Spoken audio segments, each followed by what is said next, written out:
How y'all doing today on this fine Saturday? Welcome to another episode of my YouTube channel, Calculated Shots.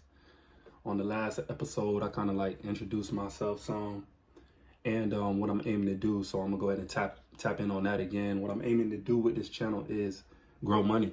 You know, that's what we will all like to do, I hope. And it's referring to growing money as far as responsible gambling. You know, sports betting, which is here. I know you've seen it. I know you've seen commercials. I know you heard about your friend hitting on Hard Rock and maybe BETR is another one and some other things, but it's definitely here and it's money to be made. So let's get to it. I mentioned on the last episode some of the methods I do, the sources I use. So I wanted to dive into that today. So the ordinary person that doesn't have much knowledge on this can learn some techniques to research and make a calculated bet and not just go in there blind gambling, because you give yourself a better percentage to hit for some money when you put the proper research and calculations behind it. Not to make it sound like rocket science, but there is some studying that goes behind it if you want to give yourself a better percentage. And I also want to say I can never ensure your success on gambling. Gambling is exactly what it is. There is a risk to it, and we just trying to cut down the risk by making, smart bets. So let's get into it.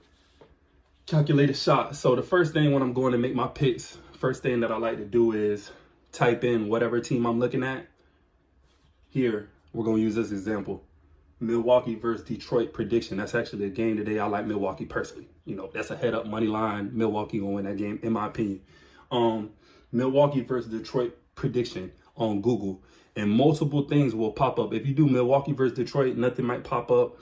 I mean, things will pop up, but not exactly what you're looking for. Milwaukee versus Detroit prediction. Prediction at the end is important to me.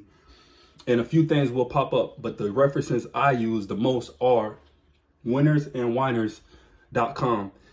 That is probably the most generally used one for me, and they have the most substance on it. So they have everything on there from the recent games, the last 4 to 6 games, how the teams played, some statistics on there, a synopsis basically on both teams, home record, away record, a lot of useful things that you'll need to know about the team you're going to make a gamble on, a pick on, whatever you choose to say. And Winners and Whiners is great, and it'll pop up right there. Sometimes you might have to scroll, look down for it, but look for that when you type in whatever teams you're typing in on Google. Another one, Pick Dogs. Pick Dogs I use, has a little less meat on it as far as substance, but I do go on there because it's great. I also have some statistics on there. It has their own analyst prediction on it, just like Winners and Whiners has one. It has an analyst prediction on it on what you would like to use. It has a prediction on what you could possibly use. I'm not saying copy their analyst prediction like it's always right, but they are analysts and they have made a calculated prediction regarding the stats, how the teams played recently and everything like that. So don't ever think an analyst is just blind picking. They put some research and homework into it also, but you have to match that with your own research and homework and your own intuition, I would say. So Pick Dogs is really good just for general information. Similar to Winners and Whiners, I'll say it's a little lesser than Winners and Whiners. Bleacher Nation. Bleacher Nation is great because it gives you the statistics, even more so than Winners and Whiners and Pick Dogs. Statistics, really, percentages, how much you're scoring at home, how much you're scoring away, 3-point percentage for college basketball, NBA, things you really need to know. Bleacher Nation. And also, another thing I want to add, I believe Winners and Whiners, Pick Dogs, Bleacher Nation, they cover all the sports that I've seen. And I also like to, what I have written here is my second thing I want to talk about. I also like to personally gamble more so on college basketball, NHL, with a little dabble of NBA. I just feel like college basketball is definitely, if you understand college basketball, it's a momentum game. So it matters how they play recently. It matters if they're home, matters if they're away, matters if it's a superior team by far, playing a lesser team. I never really gamble on teams that are too similar. I feel like college ball, you could kind of control things a little more as far as accuracy wise. And I like NHL too.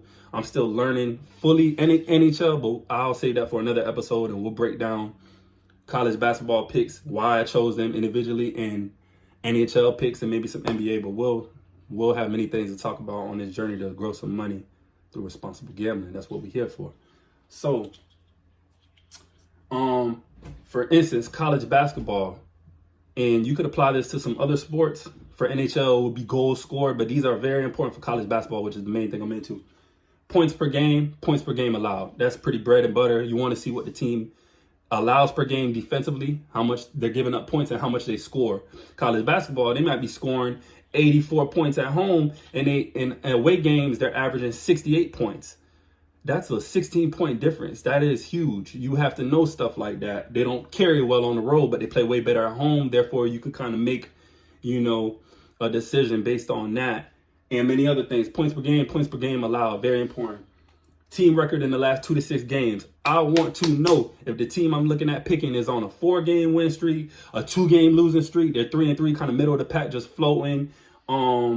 Whether they're 6-0 and they're red hot and they're the better team going against a lesser team, things like that matter very much. So we want to be able to use our tools and research to discover what's going on with the team besides, hey, you going off your homeboy that said pick this. Nah, let's put some calculations behind it and make it a calculated bet so we can ensure that we have a better percentage to win.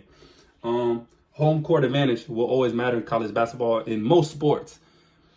Injury report, that's self-explanatory. It matters if your star is playing or your top few players are playing. That matters very much. Pace is a college basketball stat. Pace is nothing but how fast the team plays, how fast they get up and down. Do they like the fast break? Do they play at a faster speed? Or they play at a slower pace, half-court type game? That can matter also, and that's college basketball related. Rebound battle. This matters in the NBA, college basketball. Who's controlling the rebounds? Who's going to have more possessions, which translates to more scoring opportunities? That matters very much also. And 3-ball percentage and free throw percentage. With college ball, NBA, anything like that, I want to know who shoots better from the 3 and free throws. And a close game might be a close game. Who has a better free throw percentage? Things like that matter very much also. So these are just some general things that I like to go over and check off on my list before I make my pick, because it matters to me that I'm not just blind gambling. I'm making a calculated shot when I make my picks. And I feel like if you do these things and follow these steps, you'll definitely feel better about the picks you put in. And that's pretty much it for today. Next episode, I might go into some individual picks that I did, and we'll do it like that. But I just wanted to give you a brief setup on how I go into making my picks. And that's it. I appreciate y'all time. Hopefully we learned something from this, and we'll continue to grow on the next episode. Thank you.